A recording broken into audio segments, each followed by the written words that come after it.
Maybe. Hi, everybody. Welcome to Real Siblings, It Ain't Easy. It's a real estate podcast that just ain't typical. I'm Donna.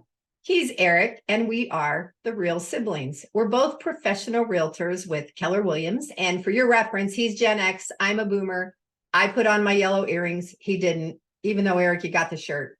Could have maybe done it. The podcast blends lifestyle together with real estate as we work to communicate, educate, connect, and entertain our listeners. While the topics vary and our conversations always go in many directions, we work to provide our listeners with insights into our industry, better equipping them, you, for your next real estate transaction. Eric, what's up? Hey, wow. All right. You didn't see me. You were looking down, but I applauded when you made it through the CECE, communicate, educate, connect, and entertain, which we've had some trouble stumbling over in the past. Yeah, that's true. That's true. So we're going to get into the topic. We got a lot to talk about today, but I wanted to put in a little bit of a disclaimer. We are focusing almost, I would say at this point, probably going to be close to 100% lifestyle related, as this episode we're recording is a follow-up to our episode 26 from June, which was a presentation of our hometown that we spend a lot of time talking about, Lindsay, Ohio, having their Sunflower and Homecoming event. I will say first annual because we just got confirmation. There will be number 2. And just to make it easier to reference that, I don't know what platform you may be looking on, but I wanted to point this out to you. Went back through all of our episodes, and now every single episode has a number regardless of what player you're on or where you're listening or how you're listening, consuming this podcast. So it'll say episode 26, and that'll be followed by right now S1 or S2, meaning season 1, season 2. And that just is going to help you when we reference to go, they talked about what? And we'll be able to refer back to that. So that's disclaimer. And then before I hand it over to Donna, I want to talk about what I'm calling, or what we have learned to call and teach about, which is the reticular activator. And if you've never heard that term before, scientifically, I sum it up as saying we see what is on our mind. And when I teach new agents and I present this concept to them, I use the dream car as an example. So if you're in the market and getting ready to buy a new car, and you've now been scouring the market and you've made a decision that you're going to get a specific make, a specific model, and a specific color, suddenly that's on your mind. And the next time you're out on the road, you're going to see every single time you come to a stop, it's like, oh, there's one right over there. Oh, there's one right there. That has actually happened to both Donna and I in the course of producing this podcast. We're real estate agents. We drive around a lot. We look at a lot of things, but it is surprising how preparing for, presenting, and getting into a mindset where the podcast is on our mind, how it affects us. And the reason that's presented is because I thought Donna, in talking about the trip to Ohio, which is where we're going to end up today, started in Arizona and New Mexico and into Colorado and what she saw. So I actually drove to Colorado, Eric, a different way than I ever have, because I was in Phoenix. I was starting in Phoenix instead of Tucson. So I could have gone, I chatted with Caleb a little bit, who has driven it a lot. And he typically goes to Flagstaff and over. Well, my GPS kept sending me more on a diagonal through smaller towns. And I had a lot of input from people about, yep, it's slower, but it's more scenic and all that. And bottom line is, I went through a whole lot of our Native American nations. I went through the Navajo Nation. I saw signs for the Hopi Nation. And the headquarters or the town centers. And, you know, our dad took us cross country in 72 or 3. I can never remember exactly what year. And 73. 73. Dan graduated 74 and started school, and then you were 76. Yeah. So, and I remember Dad being a little frustrated that pretty much every time we got in the car, I would fall asleep or I would be bored. And I remember thinking, I remember the desert was like super hot and dry, and you know, it just didn't mean much to me. So going through and seeing the beginnings of housing and how people lived and how we have grown and how we use what's available to us. So if people lived in cliff dwellings, it was because that was their option, right? And we had an episode, our last episode, which I think you told me is 29, 29. which was about doors and the doors that, were in our homes or around the world. Well, they didn't necessarily have a door. They had to walk into a cave or the Or a cliff. piece of fabric maybe that might have been hung up before they fabricated something out of wood to. Right. And so that whole drive is just way more fascinating to me, and to the point where it can be dangerous. I remember Dad used to gawk and we would be like, pay attention to the road.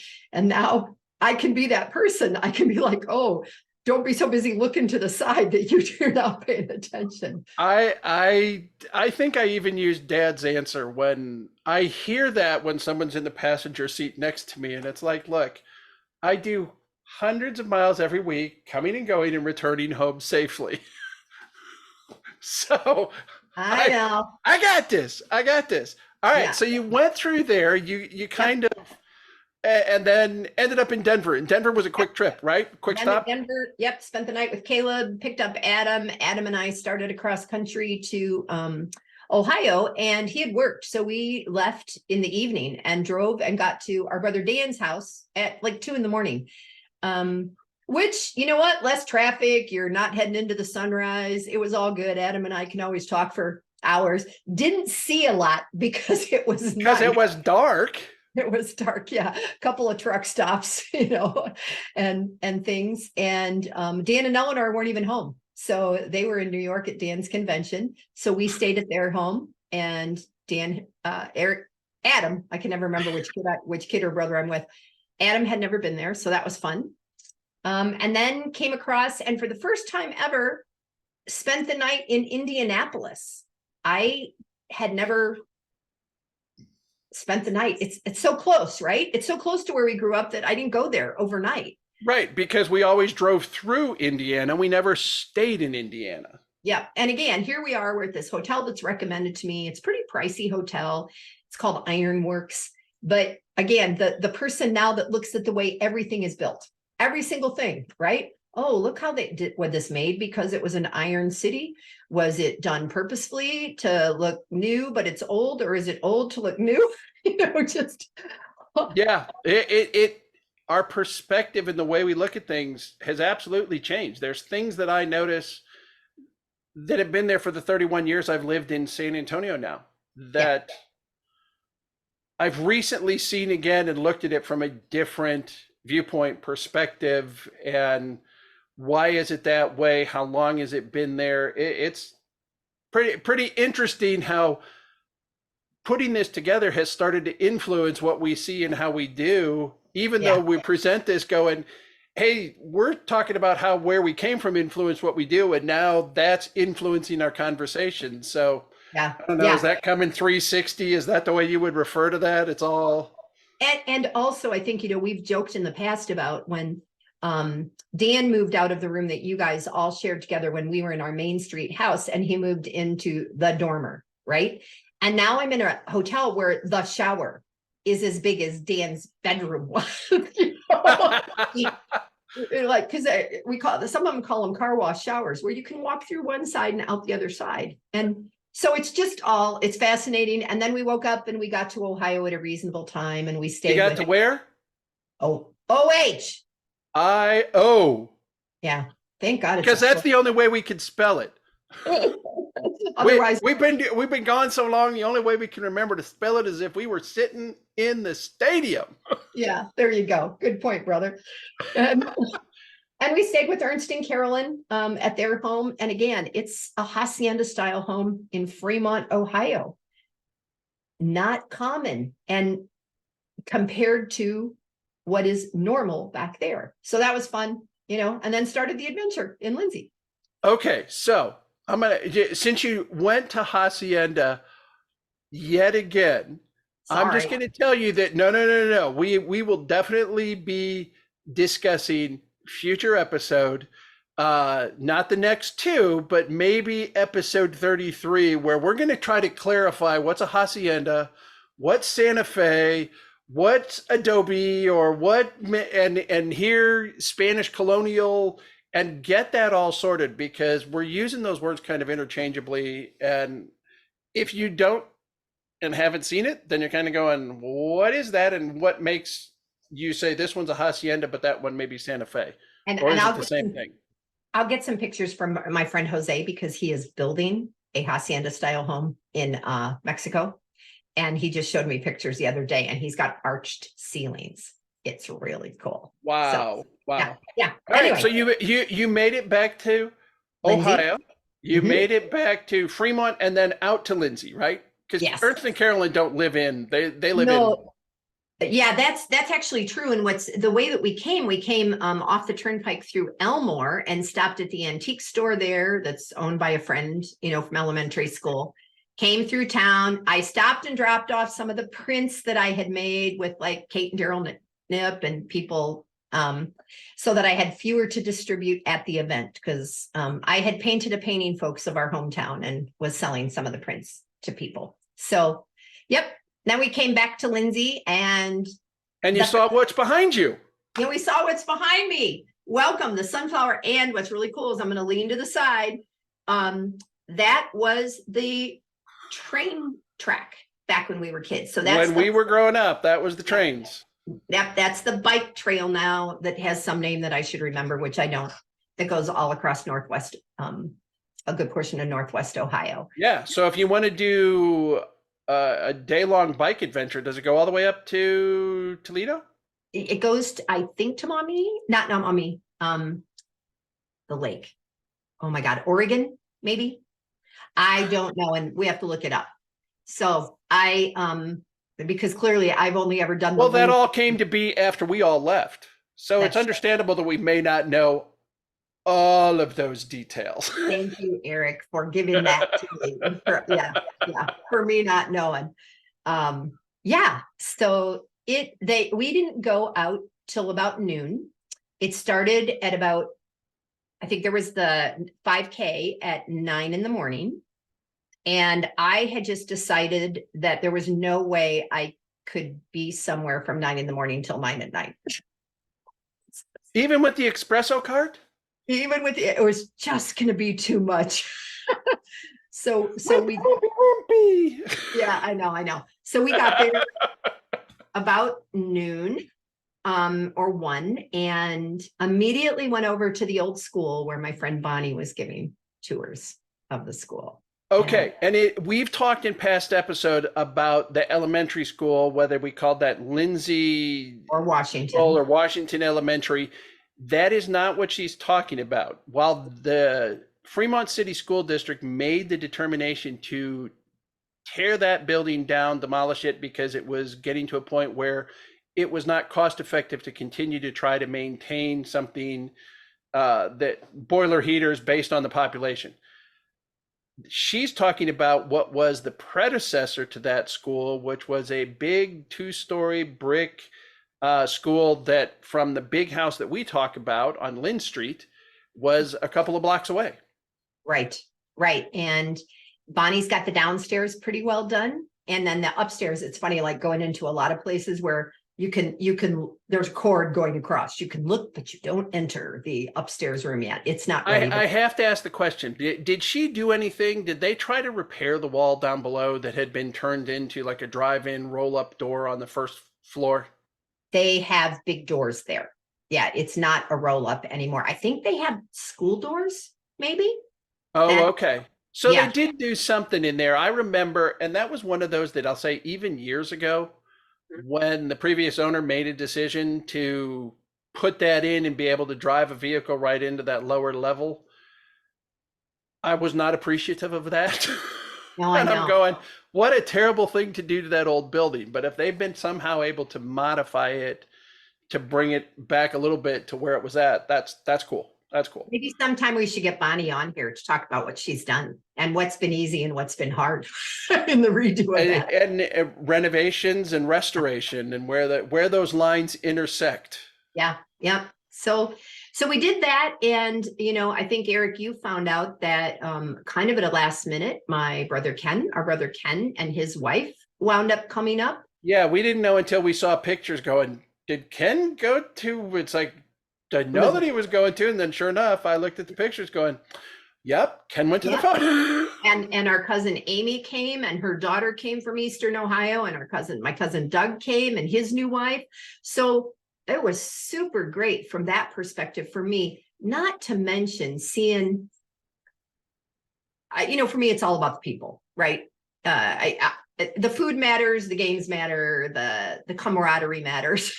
But for me, it's the seeing the people that I was so close to, because to be fair, I lived there much longer than any of my brothers.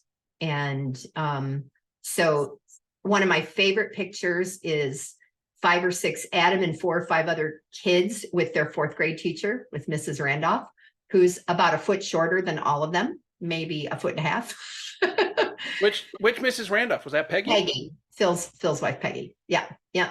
And she made a point of getting a picture with the kids. And the people that came, first of all, it turned into a beautiful day. Yeah, you can see that pictures behind you, and the pictures that I saw posted, I had no idea. I don't know if it's because of the sun's flower and what they did, but the town deciding to embrace that from a theme and painting the windows on the buildings and flower pots. And clearly people were planning this ahead of time, because they had some planted in their front yards. Yep. And just so that they had sunflowers that were blooming at this point in time. And I don't know if there was a competition in town, but the Voorhees home, Diane still lives there. And there was a ramp to the house, maybe for when she was helping. I don't remember or know the reason, but she had like the sunflowers behind me in the picture all the way up the ramp. And other people painted great big paint pictures in their windows. It was really, really sweet. And, Andrea, in our episode in 26, where we were interviewing the people putting this together, they talked about wanting to have the camaraderie, wanting to bring back the town, that after the school was torn down and we didn't have that festival, and then COVID, just to remind people, hey, we're still here and we're still a community. Yeah, and I get all weepy about this. I get weepy about so many things, don't I? But it was a great place to grow up. And Andrea had pointed out, they had a theme. It's like, proud of our past, excited about our future. Yes. And we talked, and we know that they didn't have any way, because there were so many things going on in so many different places to be. There were basically the city park, the school, Creek Bend Farm was taking people in later in the day because of the rains the night before. I understand the Sun's Flower did not open until later in the afternoon, but they were going everywhere. And I can tell you from the pictures that I've seen, I have to say several thousand people. That would be a town that officially, I think, in the 2020 census was only 450 people. You're talking about quadrupling to quintupling the population, with people who came to participate and join in, whether that was the farmers market, whether that was the singing, and whatever it was, the marketing and everything, it just all came together and looked like it was so successful. And some were like, I got to see several people from a class 2 or 3 years ahead of us, who I'm friends with on Facebook, but I haven't seen since 1976, right? And then people that just came from other towns. Someone that I worked with at the Andersons came with a friend of his, because he grew up in a farm town, and I had messaged him. And someone else from my elementary school class, one of the Overmeyers, came from Georgia. I mean, it was, and so they, we had asked in our prior interview, what are you going to do if it rains? Well, let me just tell you, there was bingo, and there was the history in the firehouse. There was, and the cakewalk. There was a cakewalk in there. You see all the tents. There was the tents. There was the even when Adam played music. So I'm going to throw it out there that Adam played music, and he didn't stay on the stage where the first band had been. He came down to the ground and people were just standing around and sitting in the shelter house. So, and so it was a little like a bar, but not a bar, right? People coming and going. And I tried to see certain people. I was passing out these prints, and to say how many people were there, I missed people that we thought we were like, oh, I'm on the trail. I'm right here by this. And we still didn't find each other. That Right. And you had said too that, or I guess it was Andrea's message, because Andrea, who was in episode 26 and really kind of, the brainchild behind this, going, we got to have something. Yep. And spurred people into action. And Daryl and Russ and her husband Ryan and all got involved. But Andrea was saying that Bonnie, just like you, that old original schoolhouse, say early 20th century, late 19th century, early 20th century. Yeah. She started counting when they opened the doors at 10:30, and by 1 o'clock she lost count because it was somewhere over 500 people by that point. Right. That had come to through. tour an old schoolhouse that's being turned into a house. Not even, It was like walking through an HGTV or DIY show, right? Absolutely. And then I mentioned to you that by the time we were ready to eat, the Greek food truck totally sold out. Totally before noon, you said, right? It was early. Well, no, it's probably like 1:30. I thought about that because I went to the schoolhouse first and picked up the antique that I was bringing back. And so they closed up, and I thought, man, this is going to go till 9 p.m. Well, let me tell you, they were back. They were back with more food, serving again for supper. And Roots Poultry. So if you're in and around Northwest Ohio, Fremont, Lindsay, Elmore, Hessville, Gibsonburg, whatever, you know what Roots Poultry is. And for Roots Poultry, one of their big things was always their pulled chicken that was just ready to go. The number of times it would be served on those little potato rolls, as little sandwiches and things like that. They apparently were there, and Andrea said they had to go and out to the store facility and restock 6 times. They had, and I don't know what that means from a volume standpoint, but the chicken has always been really, really good. And that means a lot of people were getting chicken sandwiches if they were running out to get more buns and more chicken. Yep. And then the other thing that I think is super important to mention for this is that this was not a fundraiser for the town. All these different organizations worked to make money. So the Runners Club donated a portion of their profits back to the town so that it could move forward. They said that the wreaths across America, which are the wreaths for the graves at the cemetery. For veterans, right? Is that that's for veterans wreaths? Yep. They had a raffle. They sold 500 tickets, profited about $1,000. The Lindsay Lions made money on their cakewalk. The youth group for the church made $300 or $400 for their mission, and that was for a dunk tank. And the 4-H club made money, so everybody profited. And how great is that? Including me, who got to pay for my gas with the prints I sold. Woohoo! Yeah, gas before the flight out of Cleveland, and so.